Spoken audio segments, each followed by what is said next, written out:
All right, guys, here's the bearings that I'm going to be using for my Honda Civic race car build. I'm going with the Acl Race Bearings just because I've heard really good things about them. I mean, Kings would do just as good, but I just preferred to go the ACL way this time. But anyway, this is what we got. The 5M 1957H standard, so completely standard size. I already got the mains all laid out right here. These are the rod bearings, and then just some regular thrust washers. There's nothing really special about those. But these are a tri-metal, so they're a little bit harder than if it was like a bimetal. So the difference would be that the tri-metal isn't as forgiving. So like if you have a little piece of debris in between the journal of the crank and the bearing, it won't like allow the piece to embed into the bearing, and it has a higher chance of like scoring the crank or whatever.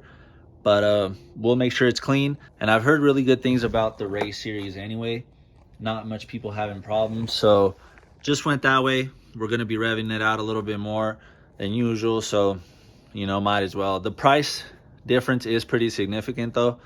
I got the set right here on eBay for like $113, whereas a regular non-race set would be $40 for everything.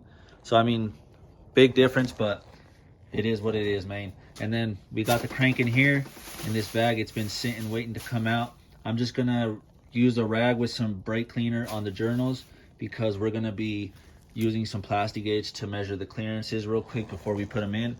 And then I already went ahead and cleaned up in here real good, so that's looking clean. So yeah, let's see what we get for the clearances.